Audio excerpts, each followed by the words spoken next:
أكيد شفتوا قبل كده زوجين كبار في السن ماسكين في إيد بعض وبيضحكوا ملامحهم فيها راحة غريبة، وتسألي نفسك إزاي الحب ده فضل عايش كل السنين دي.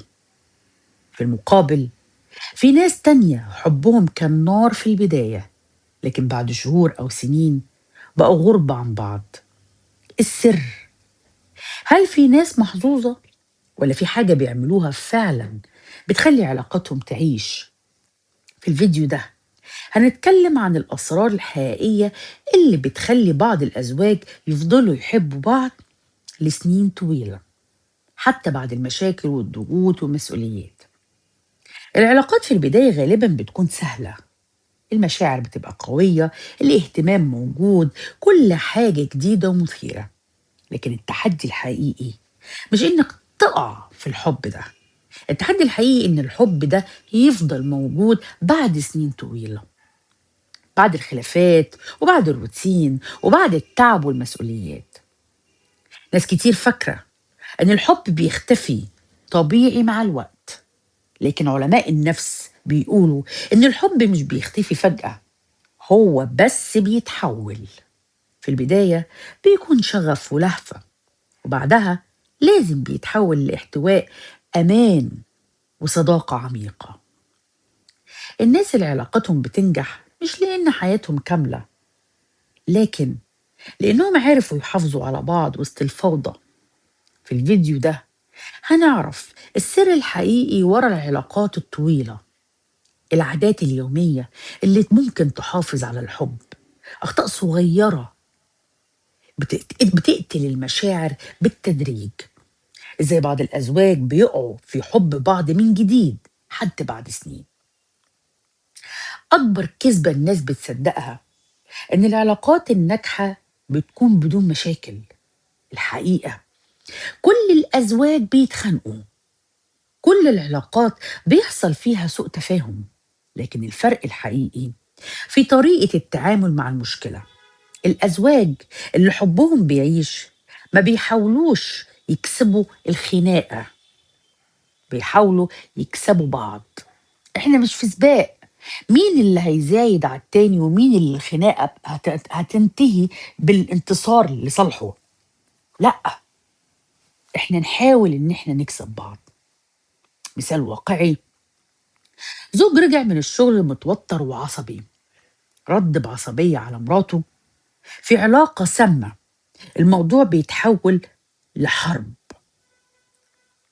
لكن في علاقة ناضجة الطرف التاني يفهم ان المشكلة مش شخصية، مش قصدك انتي، هي مش قصداك، المشكلة في الضغط النفسي والروتين بره البيت.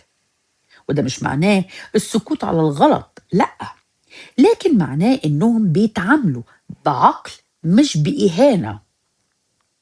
قاعدة مهمة جدا لازم نكون عارفينها في العلاقات الطويلة، الاحترام أهم كتير من الحب.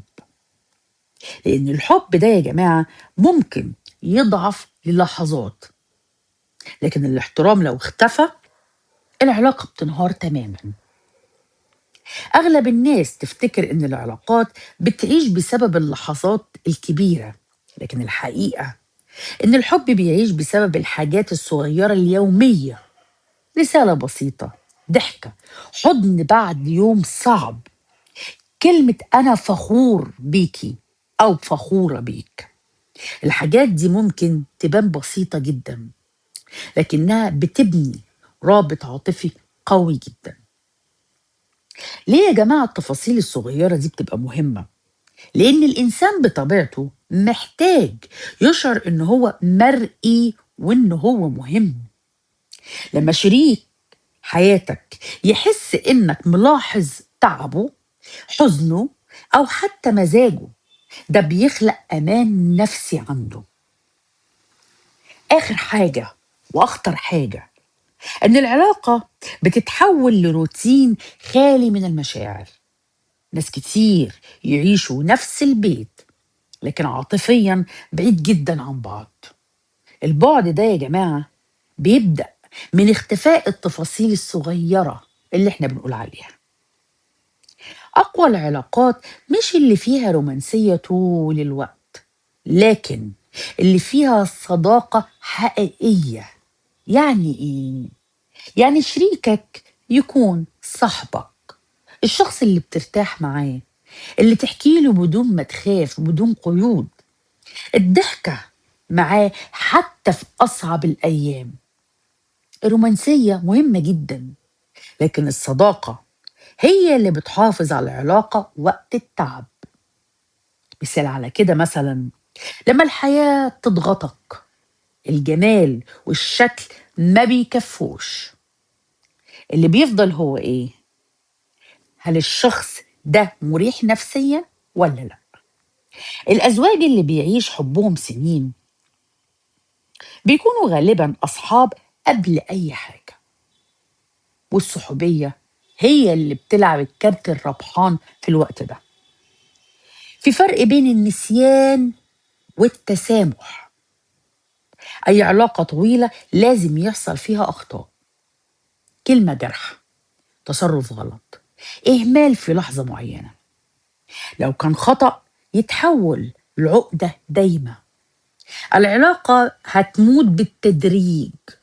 لكن مهم جدا يا جماعة التسامح، إن نكون متسامحين. ومش هنا التسامح مش معناه قبول الأذى المستمر طول الوقت، لأ، في فرق بين غلطة بشرية وبين علاقة مؤذية، علاقة توكسيك.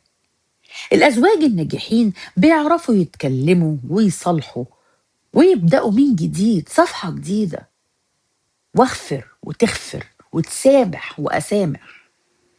الحياة الحديثة مرهقة جدا، شغل، أطفال، مسؤوليات، ضغط نفسي. مع كل ده العلاقة ممكن تضيع بمنتهى السهولة لو مفيش وقت حقيقي للطرف التاني مخصص ليه لوحده. الأزواج اللي حبهم بيعيش بيخصصوا وقت لبعض، حتى لو كان وقت بسيط. الأفكار البسيطة يا جماعة، مش لازم نكبر كل حاجة. مثلا قعدة بدون موبايلات، تمشية قصيرة قوي، أكلة صغيرة مع بعض، مشاهدة فيلم آخر الليل بعد يوم طويل من التعب، كلام قبل النوم في حنية ورومانسية. الفكرة مش في الفخامة، الفكرة في الحضور الحقيقي. علم النفس بيقول إن الإنسان يتعلق بالشخص اللي يشعر معاه بالأمان، بالسند، بالظهر، مش بالشخص المثالي.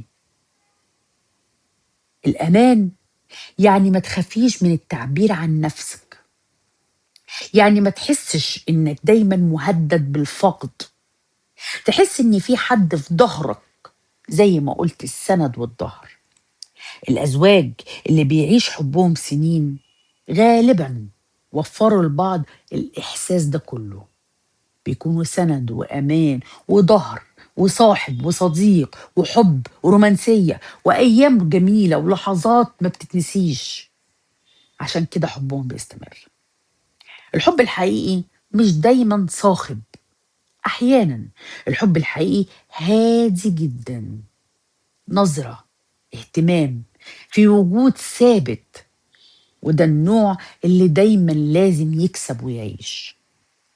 في النهاية يا جماعة الحب اللي بيعيش سنين ما هواش حب سحر ولا حظ، هو اختيار يومي، اختيار إنك هتهتم، هتسامح، هتتكلم، هتغفر، هتسمع، هتحن، هتبقى سند، حاجات كتيرة قوي، وتتمسك بالشخص ده حتى وقت التعب، ويكون في تقدير واحترام.